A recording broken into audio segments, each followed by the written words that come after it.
Appalachia, a word that evokes a whole passel of reaction. Everything from the beauty of a mountaintop to trailer parks, drugs, and about everything in between. The Appalachian Mountains are indeed the oldest mountains in the world. They once towered 30,000 feet into the air. They stretch from eastern Canada through 14 states all the way to Louisiana. The folks who live in these mountains have faced some unending number of tragic and just plain odd happenings that cry out for the telling. Hello, I'm Larry Bentley, and I was born and raised in these very mountains by a family who themselves were born, raised, and lived for generations in the heart of the Appalachian Mountains. Come with me and we'll take a look at some of the unending stories that came from within my beloved mountain. And we'll look through the eyes of an Appalachian at some from outside the area as well. Welcome to Season 5 of Appalachian Murder, Mystery, and Legend. Howdy, my good friends. I hope you're doing well today. Thank you so much for stopping by. Now, y'all have heard me waxing full moon back for quite a spell on Southern aristocrats. Yes, I'm pretty hard on them, but not all of them are power-hungry pieces of goat wash. In fact, I'd say that the majority of them were and still are some of the nicest folks you'll ever meet. It's the ones that decide to get into politics that get drunker than a popcorn fart on power, that don't have the compassion of a friggin' ice cube when it comes to the victims they leave in their wake either. They're the ones that take conniving to the level that will make Satan throw them out of hell and tell them to start their own damn flaming abyss. He don't need the competition. You can't vote them out back then or wherever they are now because they cheat on election day because they were the ones counting the votes. And God forbid you were accused of a crime because it didn't matter whether or not you was truly guilty. You were decided and declared guilty and reaped all the benefits that came with that. They'd tack your socks off and keep the money through underhanded deals and contracts. It was called the boss or old boy system of government. A lot of folks weren't even aware that it existed before some veterans in Athens, Tennessee, just home from World War II, got a gut full of it and put a stop to it, and in turn showed the rest of the country how to win elections against that kind of a system. Yes, folks, it included gunplay. You can listen to our episode on that called The Battle of Athens, Tennessee, if you want to know more about it.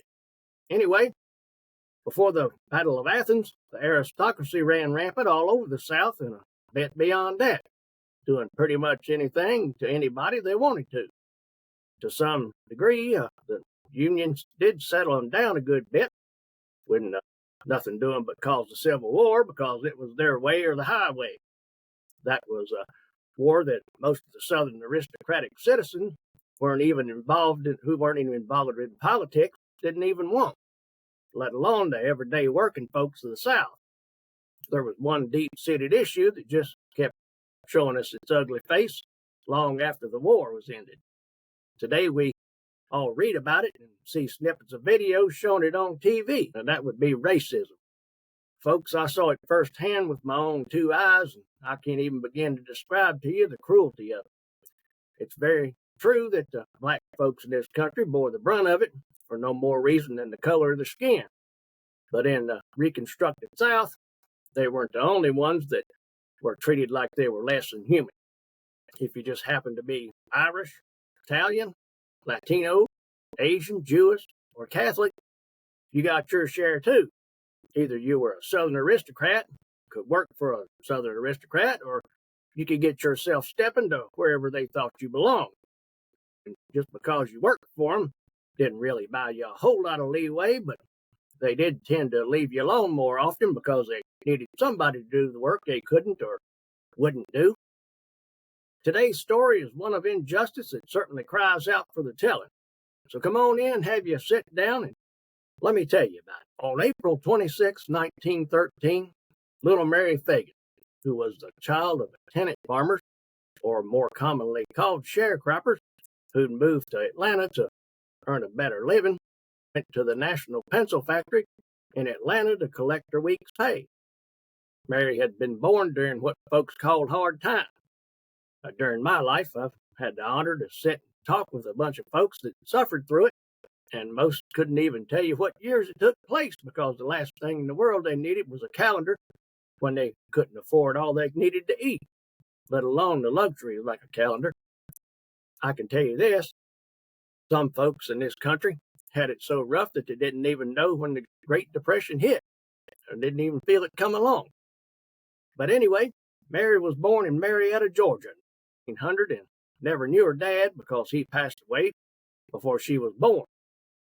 Now, if I had to guess, probably due to some type of a work accident or disease. Both were dropping people like dominoes and were the quickest way to meet the Grim Reaper early back in that day back then. By the age of 10, Mary's mother Frances had remarried, and in 1912, her family moved from her hometown of Marietta because they had a better opportunity in Atlanta. Now, Mary had already quit school for work in a textile mill so she could help her family out.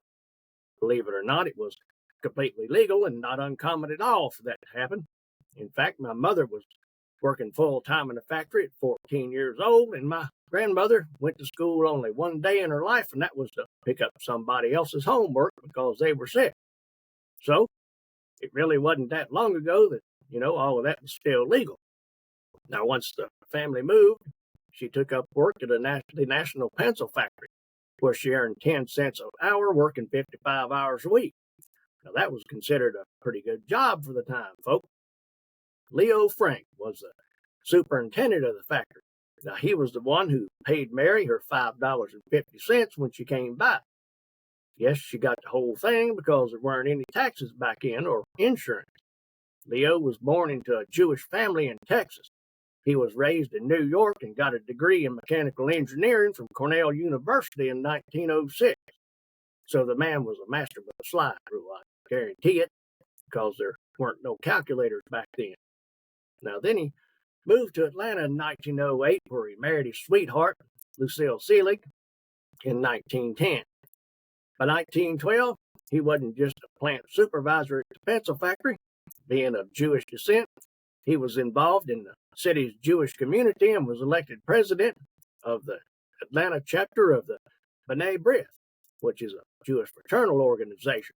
Now, from what I remember, in the eyes of the local Southern aristocracy, embracing your heritage, when said heritage ain't Southern aristocrat, is grounds to get yourself a visit from some minions of the Southern aristocrats who were prone to wearing pillowcases and bed sheets and carrying a cross they done set on fire. Now, when Mary left home to go pick up her pay, it was just another Saturday morning where everybody was just going about their Saturday business, which back then, doing what they were doing, wasn't any different than any other of the 6 days of the week. Always got something to do when you're farming, especially when you're doing it for a living. But by the end of the day, when everybody came in from the fields, Mary was missing because she hadn't come back home yet.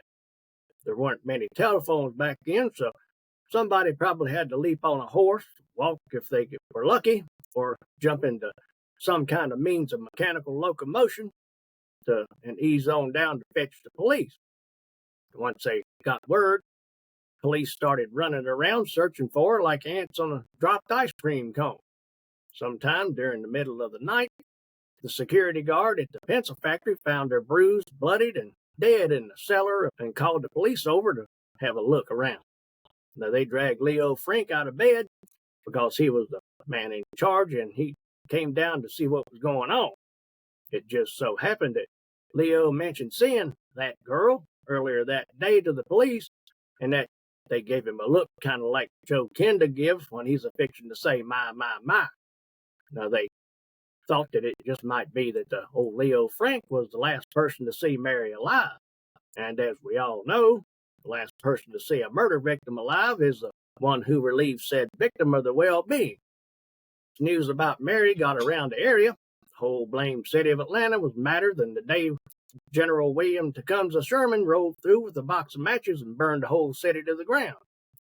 At the thought that somebody had a pair big and bold enough to murder a 12-year-old girl right under their noses and still walk amongst them, looking them in the face like nothing ever happened. It wasn't long before another piece of news went through the city like a meal through a goose, and it was that little Mary had been outraged, as they called it back then. And I think you know what I mean by that. They think that wackadoodle did that just after he ended her life, making him a full-blown, 100% certified piece of top-tier dog squeak. And being that you can't fix that kind of stuff, the only thing good for whoever the turd flicker was would be a nice, swift piece of justice ending in a cute little squirming hemp dance at the end of a rope. Now, I would tend to agree with that, but you do need to do one important thing first, and that would be to catch the actual real dyed-in-the-wool lunatic that did it. Back in the day, or the heyday of the Southern aristocratic boss system, the big talking heads didn't really care who got left twisting in the wind like a caterpillar at the end of a piece of silk, as long as the general population, or as they were referred to by the bosses, the plebes, thought it was the right pipsqueak in question. So, after they got finished dragging in everybody that was near the scene, looked at the scene, or even so much as mentioned the possibility of there even being a scene on the day in question, and asking them a few questions. By asking them a few questions, I mean that back then a few people knew about what would become known as their Miranda rights, and the ones that did got a little bit of the old extracurricular activity type of persuasion in the form of physical activity that would lean toward torture. In other words, it was perfectly fine in the eyes of the bosses in charge to beat, slap, choke, burn, or whatever was available, or even their favorite, which was throw a person down a long set of stairs and drag them back up the hard way and not missing a step on the way back, just to get them to say whatever they needed them to say. After all of that, police did their own math and concluded that, sure enough, Leo Frank was indeed the last person that they could find that saw Mary alive. So police rolled up on Leo's house about the time he was sitting down for breakfast on April 20th. They were there to do a bit of questioning and give him the old stink eye while he answered them. Most of the time, the interrogation process wasn't done where anybody could see it, so the stink eye was about as bad as it got right then. Leo said that he didn't know Mary by name. They thought that he acted nervous, which I would too if somebody had been murdered on my watch at a factory that I was in charge of, and now the police were sitting in my kitchen sipping on my coffee and looking at me like a fox looked at the hen house. Then, right in the middle of questioning, they decided to throw Leo a curveball when they yanked him up from the table and drug him down to the morgue to have a look at Mary all laid out on the slab being worked on by the undertaker. Now, back then, most of the time, they actually did use a real honest-to-goodness custom-carved marble slab in the mortuary. It helped to cool the body quicker and slow decomposition. So, when we see the word slab back in the day, it really meant slab. Then, since they were already out, they took Leo on an all-expense tour of the crime scene alone. Now, apparently they forgot that the man pretty much designed the place and set it up for production, but actually I think they did it so that they could judge his reaction to all of the carnage that was still there on the floor, ceiling, walls, and possibly even the light bulb. After jiving on Leo's conscience for most of the day, they came to the conclusion that, for the time being anyway, he probably wasn't the barrel of monkey nuts they were looking for. By April 29th, which just happened to be the day of Mary's funeral, and the day that the citizens of Atlanta were beyond fed up with not having somebody they could drag through town in an ox cart and string up like a marionette so they could play a nice piece of polka music while they danced for him at the end of the rope. Folks were about ready to break out the torches and the pitchforks and head down to the police station to find out just exactly what the holdup was on the investigation. Now, if there's anything that scares the leader of a boss system of government, it's when the whole mass of people get real good and pissed off. That was enough to step up the pressure on the powers that be to ream the detectives a new one until they were getting on with it and solving the blamed case. That's Southern aristocrat for go find somebody now, drag them in here so we can give them the plebes a nice hemp necktie party to get this shit show over with. So they said that they went back through all of the information they collected. That's where they found where a young worker said that she didn't see Mr. Frank when she came in shortly after Mary to pick up her pay. She was saying that while Leo was she was saying that while Leo was saying that he was at the factory for at least 20 minutes after Mary left. Then they found where the security guard said that Mr. Frank called the factory later that day on April 26th to see if everything was all right. Now, the security guard said that Mr. Frank hadn't ever gave a squat thrust what was going on because he'd never done that before. So, having figured out who the murderer was, in their minds at least, based on that evidence, they went back to Leo's house just about supper time, where they promptly pounced on, arrested, dragged him downtown, and threw him in a cell identified as the deviant they've been looking for. Before they put together anything leading to Leo Frank, they had already arrested 4 other men for Mary Fagan's murder. That happened between April 27th and 28th, and happened to be Arthur Mullinax, a streetcar conductor who was seen talking to Mary the night before she died, John Gant, a former bookkeeper at the factory, Gordon Bailey, an elevator operator at the factory, and Newt Lee, the black security guard that found Mary's body. It's nothing shy of a miracle for the time and place that all this took place that he wasn't immediately charged with murder on the spot. That tells me that the powers that be had completely worn out the old go find the closest black person and blame it on them routine. Folks wasn't going to put up with it this time.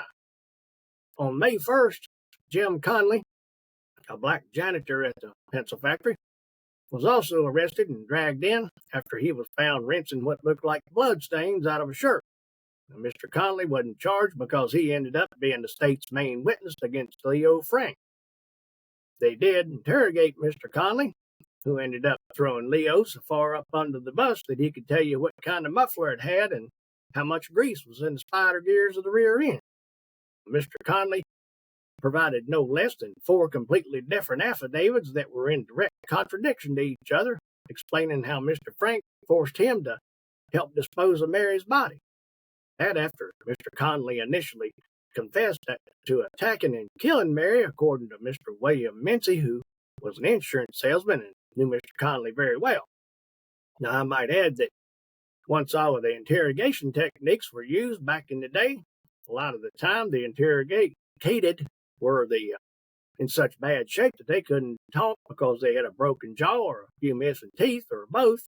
So the nice police officers would help them out by writing their statement out for them, where the poor snapped-up individual then would sign off most of the time with a simple X because their fingers were too broken up to form letters with a pen.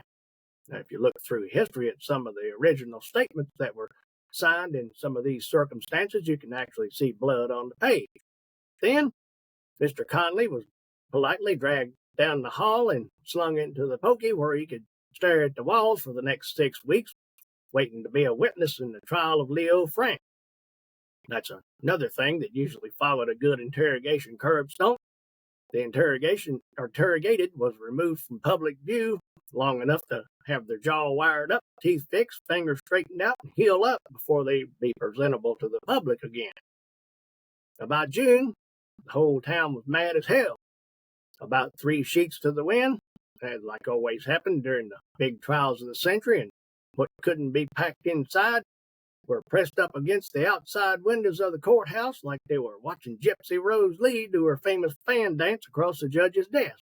No, they didn't have any real evidence that showed Leo Frank had done so much as jaywalk across a dirt road to see a cockfight, but that never stopped him before, and it sure as heck didn't stop him this time either. Of course, the jury convicted Leo, and the judge sentenced him to death right before telling the bailiffs to get his tweezer ass out of his face before he took his belt off and hung a little slap nut right there in his courtroom. Leo's attorneys, well, they hadn't objected to evidence being introduced by the prosecution, who stood up in court and said that Leo had overdone the pinching, groping, licking on, and diddling with little girls who worked with him, and probably did it to the boys too. Evidence in this case being that the prosecution just had it pop in their mind and just stood up and said it without any opposition. Now, the time all of that was out, I reckon the jury was scared to death not to convict Leo because the whole city wanted blood and were determined to get it out of whoever they needed to take it from, up to and including the jury if their heads wasn't right. Leo's lawyers filed all the appeals they could muster, citing everything from prejudicial uttering by the prosecution till the way that the judge held his mouth when he slammed the gavel. Now, they might have even accused the juror of having lice and was so busy scratching and digging to hear any of the evidence that he couldn't make a conscious decision or correct decision on the case. They pulled every rabbit out of their ass that they could think in order to try and fix the whole mess, but when you live under a boss system, you may just as well walk out in the backyard during a big windstorm and try to piss in a coal bucket, because every one of them was denied, likely as soon as the judge heard that they were being fixing to file them, and stopped laughing long enough to deny them. When all the appeals had run their courses, they appealed for a commutation from Governor of Georgia, John Marshall Slayton. When word of that got out, newspaper editor Thomas E. Watson, who was right talented at spinning stories, demonizing successful, well-off people, industry, and pretty much anything or anybody that had anything to do with either of them, he jumped into the fray too. He built a good bit of a following with the local folks who were, at the time, mostly farmers and sharecroppers who were pretty much being mistreated by dang near everybody they had dealings with. So Mr. Watson took up the torch of working the public into fury over Mr. Frank and the fact that he hadn't had his neck stretched yet. You know, the kind of the same way that the media does things today. It wasn't just Leo that he was grinding into the carpet like a fresh smoked Lucky Strike. He just went right ahead with the off-the-wall accusations against the entire Jewish population in general. Of course, the people who read the bigoted lunatic howlings took it as literal truth because he was supposed to be writing and reporting the truth. All that while he watched the paper's sales go through the roof and make him that much richer, which would put him in the very class of people that he railed against. Mr. Watson kept right on fanning the flames of outrage right up to the time that Governor Slayton reviewed Leo's case. By then, Mr. Watson had worked folks up to a complete rage that they wanted the verdict to stand and Leo to be hung, shot, stabbed, buried, dug back up, disemboweled, dismembered, then all of his parts tied to a fence post and burned at the stake before being cut out with a pickaxe and then reinterred before going over to his parents' house and slapping his mama. Governor Slayton, who just happened to have been a law partner with Leo's attorney before he was elected, reviewed more than 10,000 pages of documents, visited the pencil factory where the murder happened, and decided that Leo Frank just had to be innocent. He went back to his office and promptly commuted Leo's sentence to life in prison because he was sure that Mr. Frank's innocence would be proved in fairly short order and he'd be set free. Governor Slayton's decision pretty much set the whole state of Georgia on fire. That led to riots all over Atlanta, as well as a march to the governor's mansion by some of the more determined lunatics of the bunch. Now, the governor decided that he wasn't fixing to uncommute jack squat, so he declared martial law and called out the National Guard, who back then in Georgia would simply shoot people if they didn't obey orders. Now, when his term as governor ended a few days later, he needed a full-blown regiment as an escort to survive his trip to the railroad station, where he promptly along with his wife, boarded a train and got directly out of the state. Did not pass go, did not collect $200, just went straight out of Georgia and lived in exile like Napoleon for the next 10 years. All the while, peeping through the window blinds to see if the cross was burning in his yard yet. Now, after his commutation, Leo was dragged off death row and hauled over to a prison farm in Midgeville, where he stayed for just under 2 months. First time that the sugar turned to shit was when a fellow prisoner recognized who he was and who he was actually looking at, pounced on and slashed Leo's throat with a knife.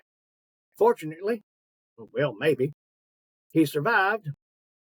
His stay was cut short the night of August 16, 1915, when several citizens made their appearance by carload after carload, leaped out of their cars wearing bed sheets and pillowcases, I reckon carrying pitchforks and torches. They identified themselves as the Knights of Mary Fagan. Somehow gained access to the prison, almost like they had keys, dragged Leo up from a peaceful slumber before the stitches in his neck had even stopped bleeding, chunked him in the back of a car and drove him back to Marietta in what looked like a parade. Once they pulled up in front of where Mary Fagan once lived, they didn't waste a minute. They dragged him out of the car by the scruff of the face, wrapped a 25-foot length of good old Kentucky hemp around his neck, and yanked him up in the oak tree. Now then, they stood there laughing and drinking even more while he did the flip, flop, and dangle above them. Of course, the lynch mob commemorated the momentous occasion by having pictures made of him standing in front of the poor old Leo twisting in the wind behind. Once Leo finished twitching, it must have stopped being fun for him, so they called it a day and went on home like nothing ever happened. Now, the next morning, a crowd of about 3,000 people showed up to have a look at Leo's body that was still hanging in the tree. Of course, the crowd, as always, with these type of things, already had a snoot full, which meant that they weren't done yet. Somebody started handing out clubs that looked a whole lot like shovel handles, and a whole lot of them commenced poking and beating on Leo like a pinata full of candy at a 7-year-old birthday party. Now, the longer it went, the worse it got. The undertakers showed up to try to cut Leo down and do what they were supposed to do, but they finally had to literally fight the crowd to get Leo away from them like you'd try to take a rabbit away from a pack of hungry jackals. Nobody was ever charged with anything pertaining to the outright lynching of Leo Frank.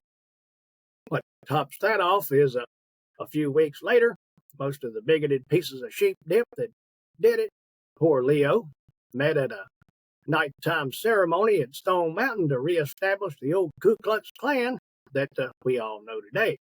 Apparently, they felt like they needed to keep that kind of thing going because they hadn't yet done enough.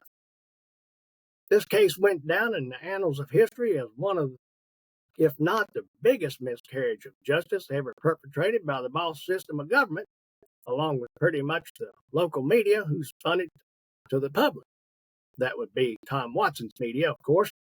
There were plenty of commentaries and other newspapers all over the country supporting a new trial for Leo, and most were claiming his innocence. Folks in Georgia saw them as interlopers that were bought off by Jews who used their money and influence to try to undermine justice. In 1986, the Georgia State Board of Pardons and Paroles pardoned Leo Frank, which didn't do him a dang bit of good, what with him being in the ground about 70 years or so by then. They released this statement. Without attempting to address the question of guilt or innocence, and in recognition of the state's failure to protect the person of Leo M. Frank, and thereby preserve his opportunity for continued legal appeal of his conviction, and in recognition of the state's failure to bring his killers to justice, and as an effort to heal old wounds, the State Board of Pardons and Paroles, in compliance with its constitutional and statutory authority, hereby grants Leo M. Frank a pardon. Ain't that nice of them? No matter what the case is, they can never admit that they were just flat out wrong, can they, folks? Even though it didn't do Leo a whole lot of good, maybe his descendants found a little bit of peace in what they did. I don't know. The parole board left out the part where a man named Alonzo Mann came out with his statement in 1982 when he was 83 years old and had been carrying something with him all that time. He worked as an office boy with Leo Frank and had seen Jim Conley, you remember him, the main witness against Leo in his trial and the one that forever shucked the corn about Leo forcing him to get rid of Mary's body by carrying her into the basement on the day of her death. Now, Dog Squeeze Conley threatened to kill Mr. Mann if he said anything about the fact that Slapnut Conley was the one that did the killing and hiding all on his own, and the boy's mother advised him to keep his mouth shut, which he did for nearly 70 years. For all the folks that thought Leo Frank was innocent, that was pretty well the confirmation for him, but for the folks that still thought he was guilty, they just thought Mr. Mann was lying like a cheap carpet. Of course, as with anything that happens in or near the Appalachian Mountains, there's got to be a song written about it. So in 1915, right in the middle of the lunatic march to the Capitol to protest governor's commutation of Leo's sentence, Georgia musician Fiddlin' John Carson wrote a ballad about Mary Fagan, which he and his fiddle performed on the steps of the state capitol to protest the commutation of Leo Frank's sentence. 10 years later, the song was recorded as Little Mary Fagan by Moonshine Kate, who was Fiddlin' John's daughter, and around that same time, Fiddlin' John wasn't done yet with it, so he recorded another song called The Grave of Little Mary Fagin.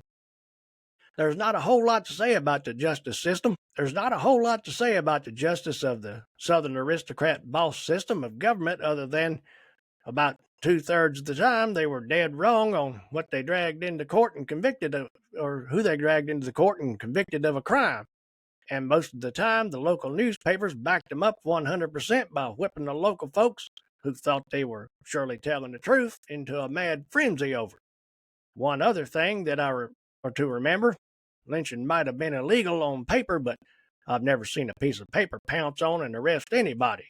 It's only illegal if you enforce it, and they didn't.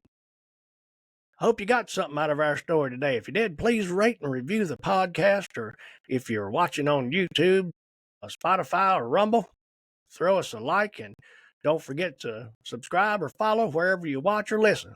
Come on over to Appalachian Murder Mystery or Legend Podcast. Come on over to Appalachian Murder Mystery or Legend Podcast group on Facebook. Come on over to Appalachian Murder Mystery or Legend Podcast on Facebook or group on Facebook. Come on over to Appalachian Murder Mystery and Legend Podcast group on Facebook where we talk about Appalachia or anything else you want to talk about.